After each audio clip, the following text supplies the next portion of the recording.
Good morning, good afternoon, good evening, everyone. It's Mathew Heggem back again for another exciting episode of Creative Success, Navigating Our Money Journey. This is, I think, the fourth artist we're interviewing. I think I've lost track of this point. And we have a couple more to go. I'm really excited about it. Maybe just one more. Anyway, point is we're really excited to be putting together this series where we talk with artists about their life, their careers, and the challenges and opportunities that they've faced, particularly on this topic of money and how that impacts their lives and the journey that they're on. So we're going to hear in a little bit from another client of 10K Creators, Yozmit. I'll have you, Yozmit, introduce yourself in a moment. But before we do, for those of you who might be catching this episode as the first episode, again, my name is Mathew Heggem. I'm the founder and CEO of 10kcreators.com. And my mission is to help artists improve how they make and manage money. That looks different depending on the artist. I also work with arts organizations, but bottom line, my goal is to help artists and the arts community improve its financial wellness. And so I've partnered up with Mel Peck over at Smartistry to produce this series on the topic of the money journey. Mel, would you like to introduce yourself and share a little bit more about what Smartistry is? I would love to, and thank you for the introduction. I'm so glad for another great episode. My name is Melissa Peck, and I am the founder of Smartistry. We are an organization dedicated to helping artists thrive, and we do that through a number of different tools and resources and great content like this series. We're really interested in exploring artists' mindset around money and personal finance and all the sort of aspects of our well-being as creative people. So looking forward to diving in. Awesome. Thank you.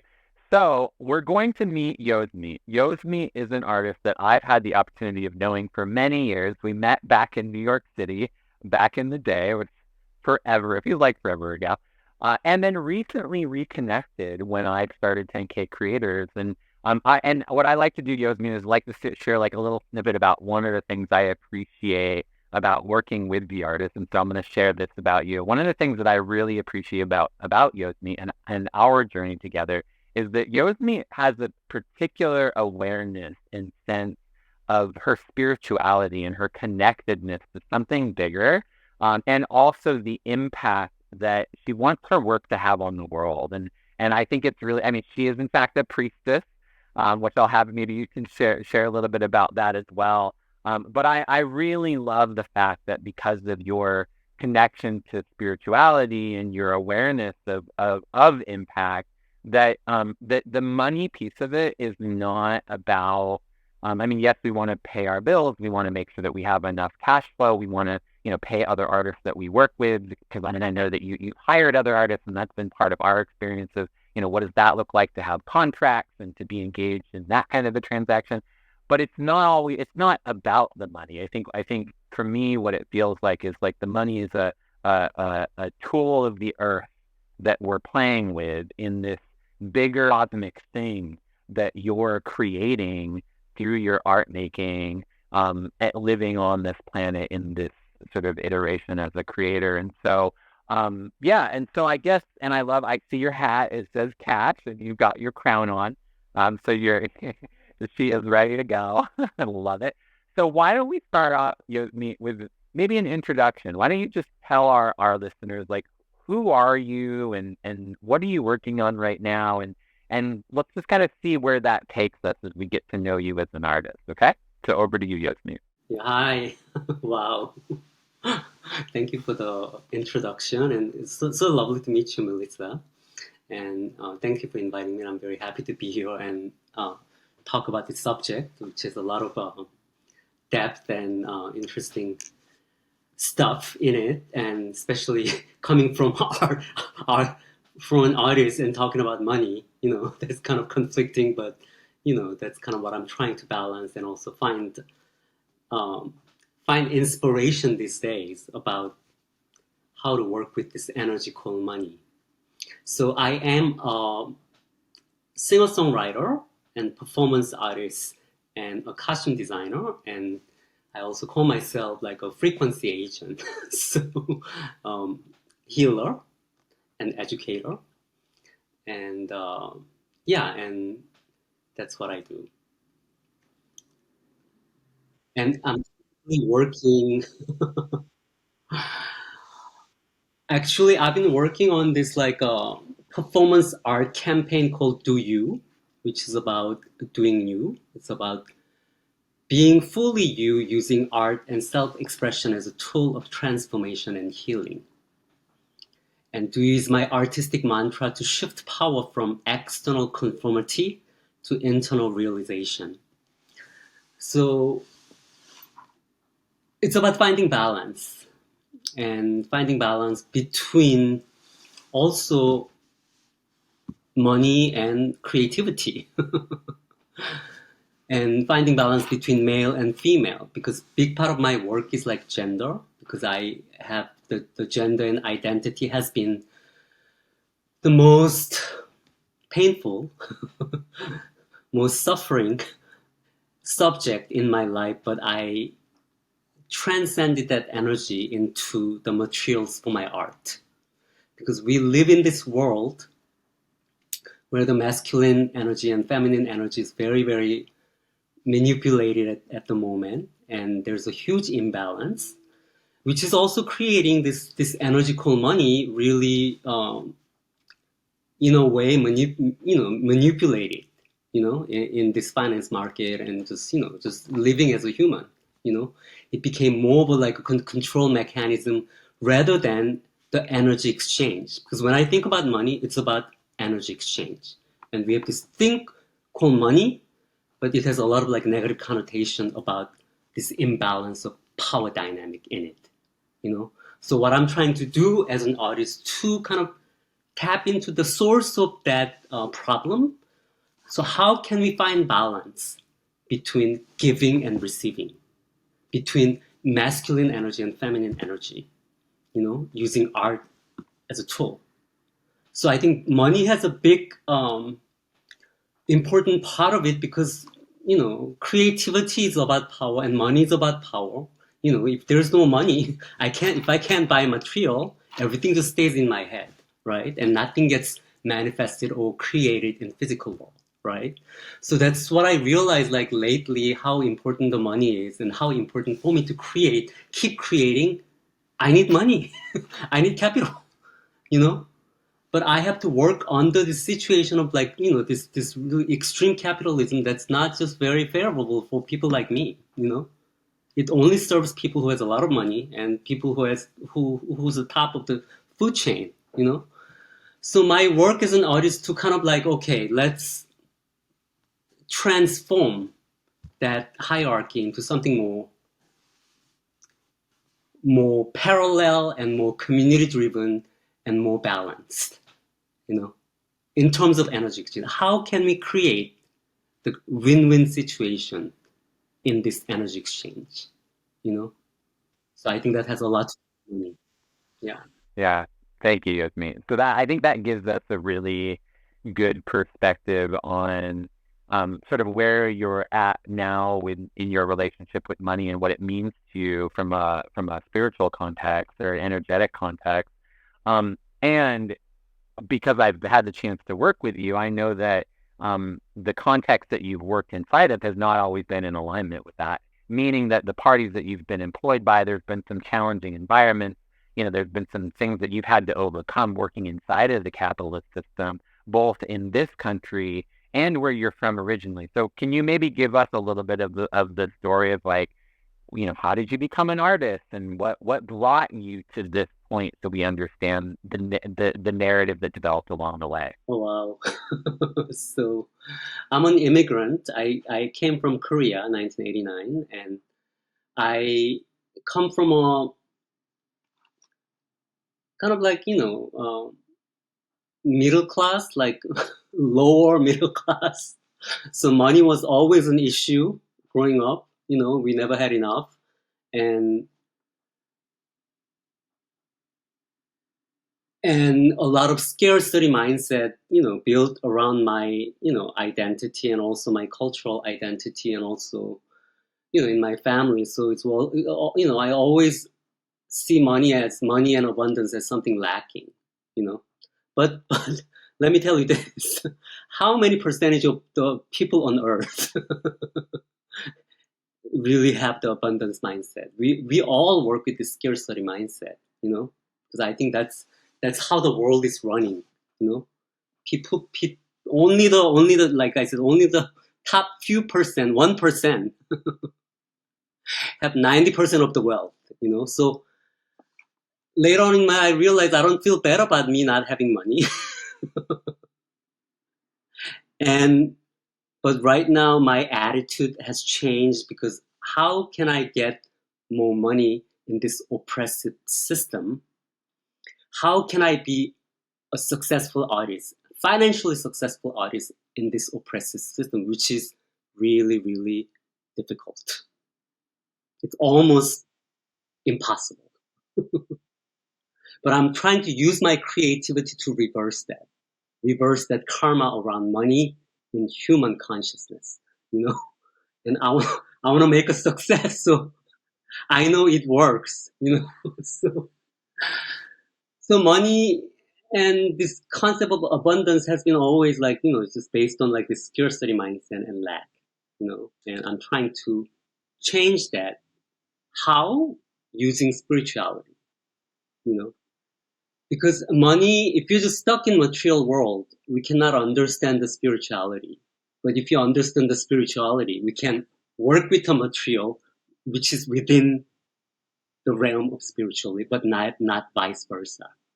So I think the problem of the world is we don't understand the spiritual side of human psyche, and we're so used to just material side. So I think that's where the conflict comes. So I'm really trying to promote spirituality, then all the material problem will be resolved automatically, And creativity, spirituality, it's all, to me, it's all kind of like a similar, category and the realm, So, yeah. Yeah, I mentioned earlier that you and I had met in New York, and then I found you again in LA, right? And so, and you mentioned being an immigrant and coming to this country, and kind of navigating this culture, and I think the United States has its own, particular flavor of capitalism and oppression, that, I assume is different I know is different from other parts of the world. But I'm curious, like, what was your relation now we're gonna kind of shift a little bit into this money piece and go maybe a little bit different, a little bit deeper. What was your relationship to money before you came to the US, and how did it evolve as you got related to the arts industry, in the United States? Like what did you experience? What was that like for you as your narratives around money started to shift and evolve in this community? I mean, coming to America was like a really huge transformative experience, as a person, and just because also we weren't well off in Korea. So coming to America for me is an opportunity, to live American dream, right? That material success, but we only think about like material success when it comes to money and, like this American dream, right? So much has to do with money. But I feel like after becoming an artist and after having understanding about spirituality and all that kind of information, after having all that information, I think success is just not about, financial measure, so, but right now, before it was so much about like, I was so focused on material success. Coming to America, I wanted to be a star like Madonna, become a famous star. And I thought all my problem about my gender, about my problem with my family, about my identity, societal problem, me being trans or gay, I think me having a lot of money and having a success will resolve all the problem, which was an illusion. And then I start to delve into spirituality, which is the other side of this material realm. But when I was in spirituality, you also tend to think about, oh, fuck money, forget about money. Money is not everything. Money is evil. You kind of move on to the other side. But right now, my understanding is, okay, how can I have both? How can I live abundantly with the material, things in this life, but also spiritually fulfilled, you know? And I think that's possible. So I don't want to say I achieved that goal yet, but I have an understanding and vision about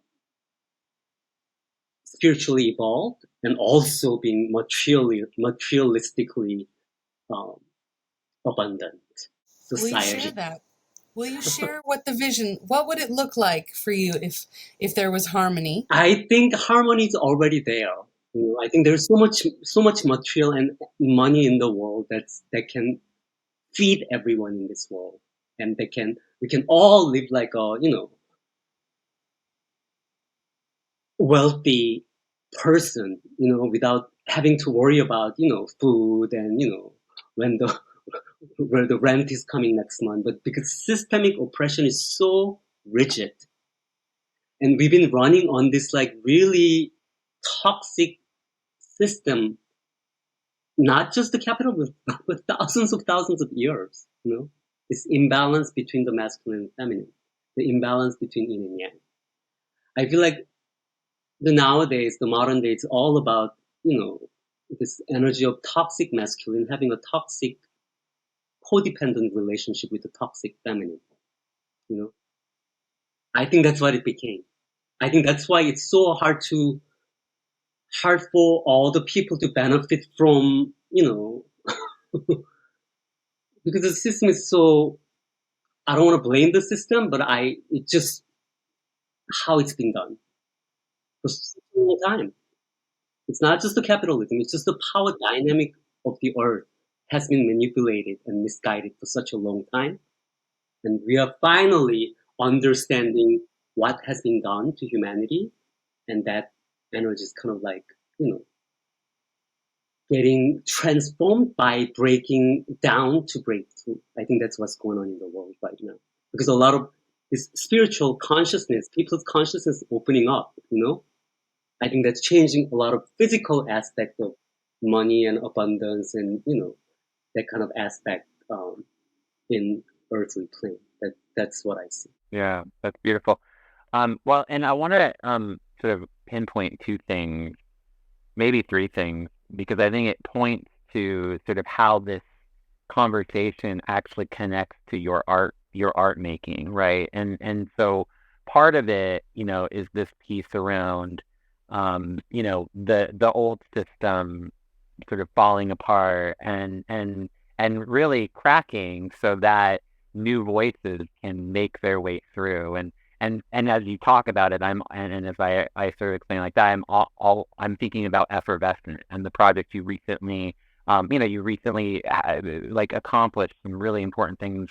And so I'd like you to share maybe a little bit about Effervescent, but also I think it also reminds me of something else that is coming up in our conversations and our work together around money, and like what is the definition of money and what does it actually mean and what does wealth mean.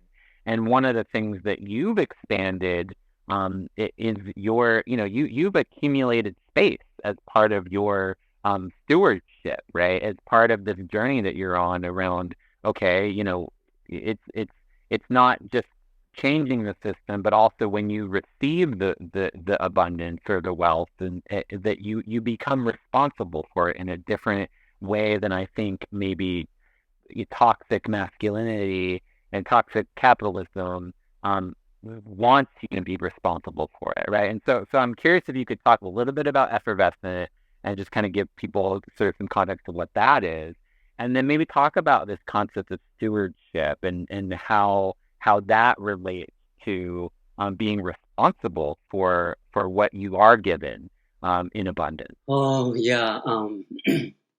So to talk about Effervescent, it's like Effervescent is my newest recording, the song. And I recorded it with transgender non-binary choir. I wanted to bring voices together from my community to talk about the effervescence, which is about the things bubbling up upward. And it's about transcendence, it's about transformation, it's about sublimation, and it's about the alchemical kind of like a metamorphosis, and I want things to change on earthly plane.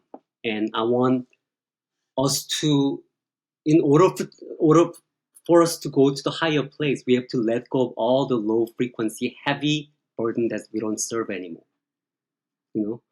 And effervescence is also about my journey as an artist, and also, this song came to me year 2020 during the pandemic while we were in lockdown.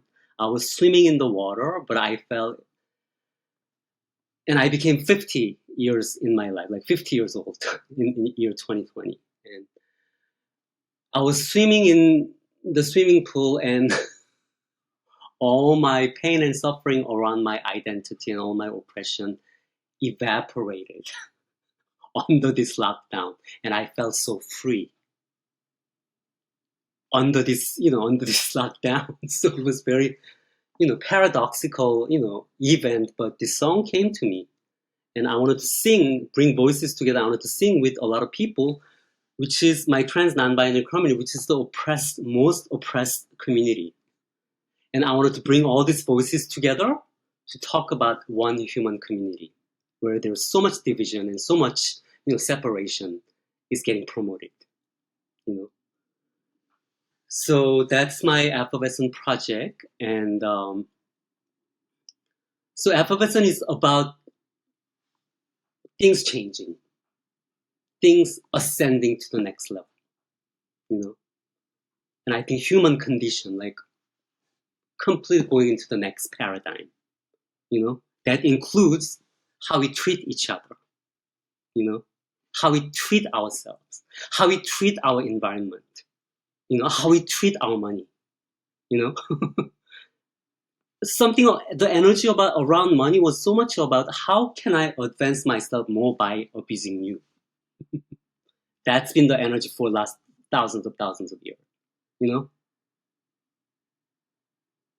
But how can I advance myself and you at the same time? Can we make that as an intention? How can I really abuse you and treat you really but control you so I can gain more? Just think about it. How much of that energy has been running the world? Starting from the monarchy and this religion that has too much power, completely corrupted, and capitalism and this. Any absolute power corrupts absolutely, right? Everything starts good. Capitalism started good, In the beginning, the American big corporation, they really cared about people. They care about the product, they care about people, but not so much. Now all they care about is the profit over humanity. I think that's the problem, but I think people are having the higher understanding about this energy exchange and this imbalance of the system. I think that's breaking down. And by having that spiritual, like a tsunami, that's going to create completely different dynamics in the physical world. That's what I believe in. I want to be part of that movement. Yeah. So what was the second question? Yeah, well, so it was about this. And that's what the is all about. Yeah, no, that Iceberg was of great. my cracking, and then through the little crack, just a few bubbles, evaporating. And all it takes for the transformation to occur is just a few bubbles, which is the truth about ourselves. Not the entire, huge earthquake or anything like that. Just the tiny few bubble of awareness that we cannot sustain humanity any longer with this kind of frequency and energy, what has been done in the past. Completely crumbling down of all order and system. But I'm not complaining about, I don't see myself as a victim, How can I learn from the history and create something new I want to focus on that new getting created, and how can we create that together? How can we be creative? How can we use this creative energy to create that possibility? And it's an ambitious thing, but I want to use art as a tool, because art is about self-expression, and art is about creativity, and art is about being honest and being true to yourself. Art is about seeing it as it is. Yeah, thank you. You are so inspiring. The words that you've shared are so inspiring. One of the things that I have the opportunity to do is work with a lot of high school aged students and, emerging creative people. And one of the things that I have started to conjecture is, what makes a creative person? What makes you an artist? And that's something I'm always interested in digging into. And something that you just said really resonated for me, which is that I'm an artist because I see something and I have to respond. I am inspired, and therefore I create. Whether it's to make change or to bring awareness or to express myself, and to express the inspiration that comes from within. This is what makes a creative person, and you are, you're already successful.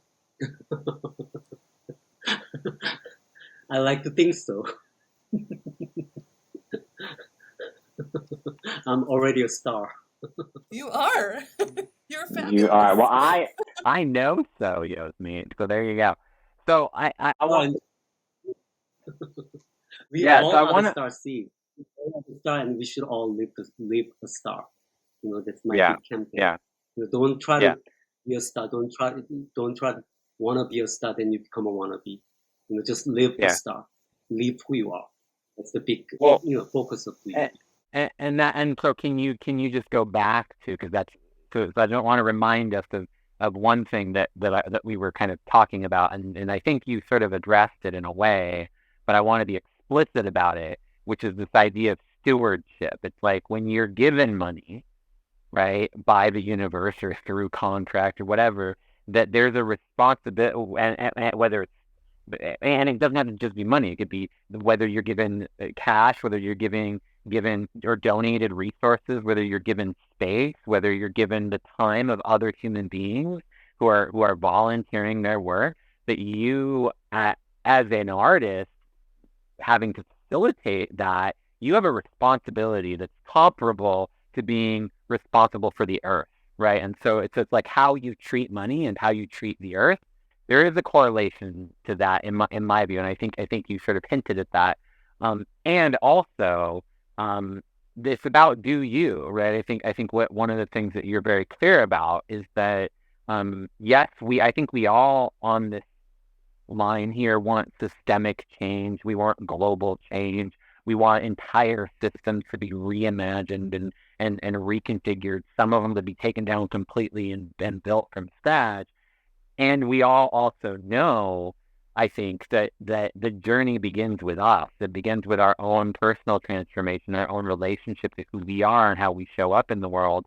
So can you talk a little bit more about, like, what is do you? What does that actually mean, and how and I'm particularly interested in, like, if I'm a person interested in this concept of do you, like, how do I experience that through your work as an artist, Yozmit? I think do you is about, I'll tell you what it's not. Do you is not like I'm going to do whatever I want to do. I don't care about. Do you is about realizing your full potential that can be helpful and also conducive to the common good or highest good for all beings. How can I be successful? How can I live my life fully and also be beneficial to the community and society? So looking at the bigger picture of coexistence, how can we co-create and coexist together in this world? It's not just like I'm going to do whatever I want to do. I'm going to take all your money. I'm just going to be the richest person, the most famous person, and I don't really care about you. That's not you. You know, how can I be so happy and joyous and have everything that I need? And how can I help you to do that? That's to you. You know? How can everybody like really vibrate in such a high frequency and tap into the joy and living harmoniously together, you know, with the plant kingdom and animal kingdom and mineral kingdom? And how can we live this harmonious life, this called life harmoniously,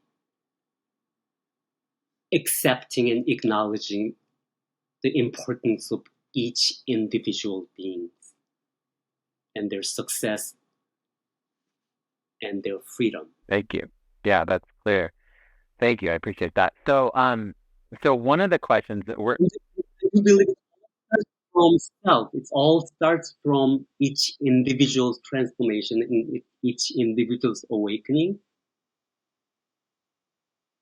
I think that's important. Once we really understand about our true identity and self, that we realize we are all connected as one, kind of like a mushroom, you know, because underneath the mushroom, everything's connected, you know, right?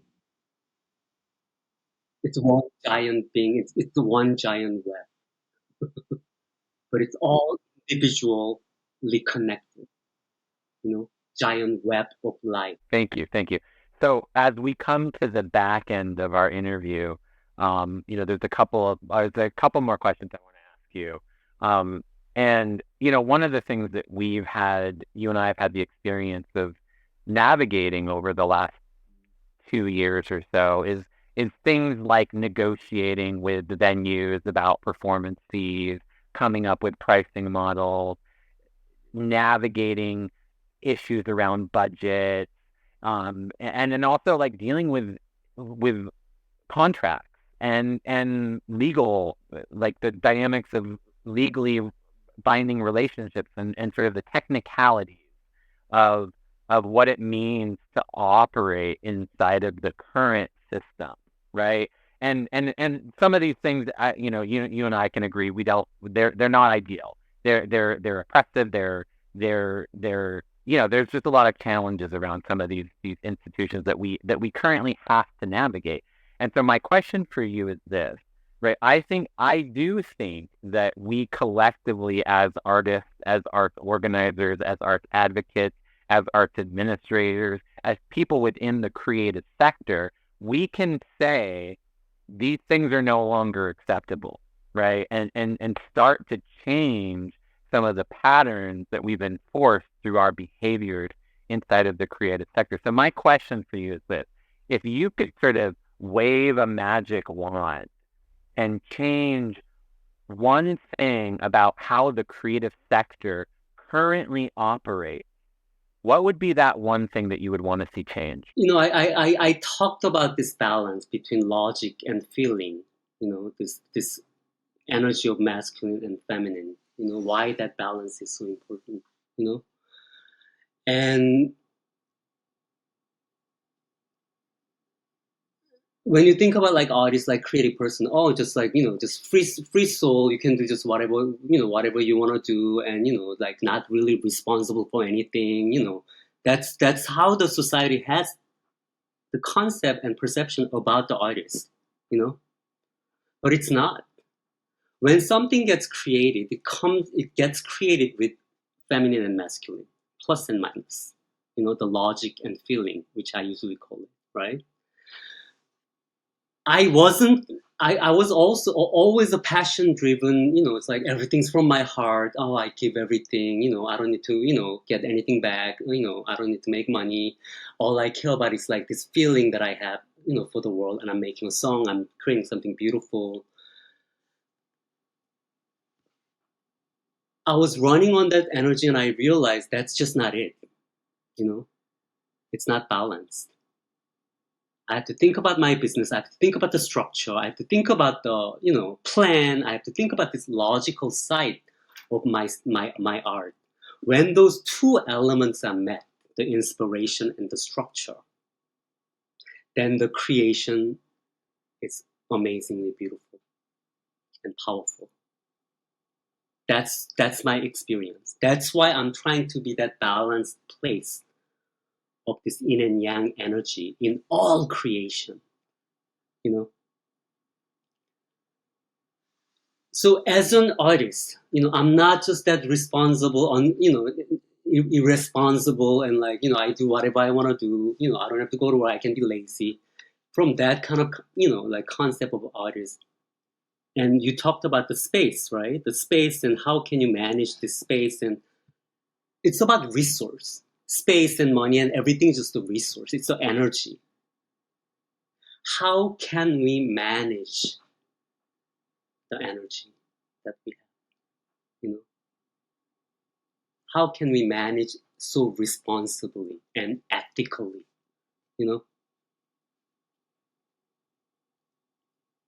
So I could call that an artist. I could call that an entrepreneur.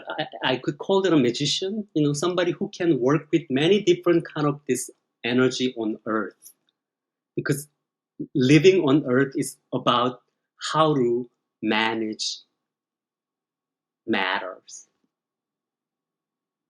How can we alchemize and transmute this matter and manage it really well to create something really beautiful? Isn't that the practice of art? Alchemical process, turning blood into gold, turning inspiration into something more physical that people can see and touch and feel. So yeah, I wanted to just like lastly, because Melissa talked about what's being an artist. Artist is just a medium, like a channel, and we channel this higher divine energy through us, through our physical channel, and we manifest something.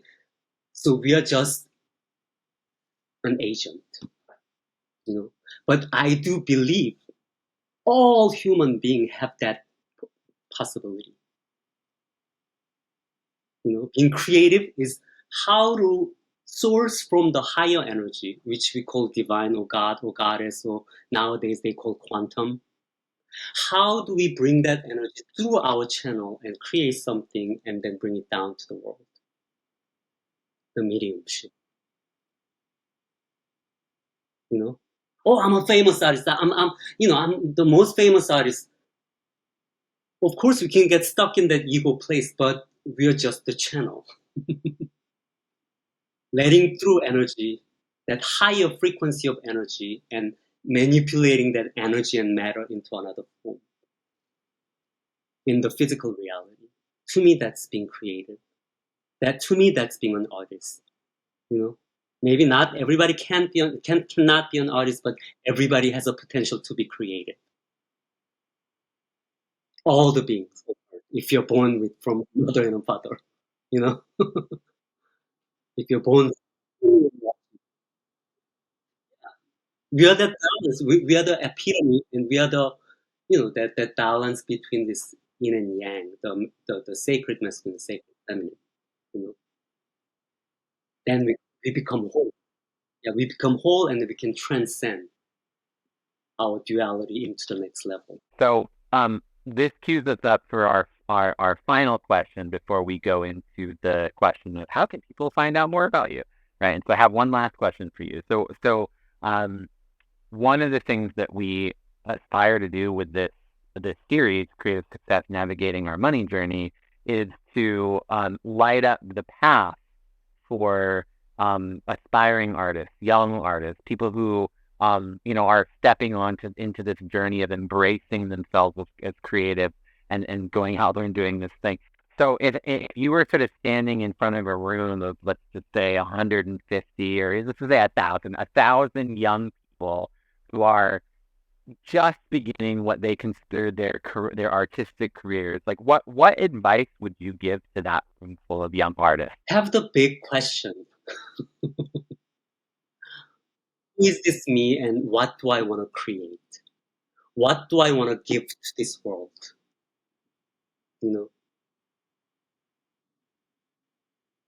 What can I create for myself and for the world? What can I give to the world?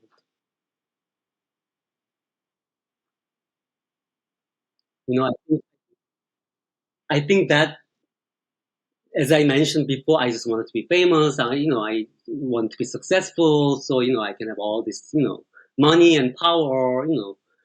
But I think something really shifted when I start to think about my art and my work as a service. How can I service other beings? How can I inspire others? What can I give to the world that can heal and inspire the world? I think that's when my work really changed. It was no longer about me and my ego. Of course, I have to take care of myself and like eat and be well and successful. That's important, but it's beyond that measure. What would happen, Yozmit, if you took that same phrase that you just said? It's I think about my art as a service, and if you changed thinking about how you feel about requiring money and the sustainability of that, what would happen if you changed the word service to mission? Oh yeah. I call it transmission. Does it make it easier to then need to ask for the money if it's my mission? Exactly. Yeah. And then, and before, when it was just all about fulfilling my own desire, ego, etc., it's really hard. It's not easy to make money that way. But when I let go and I really trust the universe, and I'm giving part of myself into the work in the form of art, then something started to flow. Because it's no longer about me anymore. I'm creating this, it's mine. It's not. Like I said, I'm just letting this energy through. I'm just letting the divine and universe guide me to create something. Then I'll be taken care of, and the money will flow, and I'm not going to take it personally. Oh, I'm a failure because I didn't make no money, because when you think about yourself that personally, then I don't take things personally anymore. I try not to, because it's more about my service. It has nothing to do about me anymore. It's just what wants to come through me and let out to the world. If I stay in that frequency and that that kind of humbleness, which is very hard to do. I'm not, I'm not humble. I have huge ego. But to let myself die and try to at least practice to be in that space, make that as an intention, even though it's really hard for me to do, things change. Because it's no longer about me, and there's some other force, higher force supporting me. If you're being real, that's why the do you is important. Do you have to be real. You have to be authentic. Otherwise, this higher energy doesn't support you like it should. It just becomes your ego trip or your own masturbation. But my work right now is about how can I collaborate, me having this personal will and ego and everything, to work with the divine. Where can we meet? How can we collaborate and alchemize that energy? And it's a completely different place from I'm creating this, I'm making this, I'm famous. It's no longer about me. It's about the art that's getting created. I'm just a conduit. I'm just a tool. Thank you, Yozmit. Yeah, thank you. Okay, so you've given us so much to chew into and digest and process, and so thank you for this contribution. It's incredibly valuable. The last question for you: how do people find you? Where do they go to get tuned into your world? They can come and visit me. They can come to my show, or you can find me on Instagram. You can find me on all channel Yozmit, YOZ, like zebra, MIT. I'm probably the only Yozmit in this world. So you can find me on Instagram. You can find me on Facebook. You can find me on YouTube, and I'm really trying to get my message across and message out there to be more active on social media. And I also do a lot of like live performances, and I give private workshop and public workshop and online workshop, and a lot of inspirational to you messages on my Instagram channel. Thank you very much. Awesome. Well, thank you. For those of you listening, we really appreciate your time today. If this is the first episode of Creative Success Navigating Our Money Journey you're listening to, please go listen to some of the other ones as well so that you can get a full perspective on what this body of work is.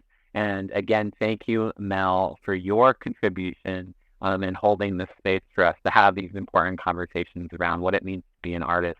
Mel, final words from you before we end our recording? I just want to say I'm so inspired. And it's really important and valuable, I think, for all of us to kind of get out of the rat race and tap into higher purpose and spirituality as part of our whole being as sustainable and thriving creative people. So thanks for allowing us to connect in that way today. Oh, thank you. Thank you for letting me share my thoughts and share my my beliefs on this channel. Cool. Thank you. Well, there we go. Have a great day. All right. Love you all. Thank you.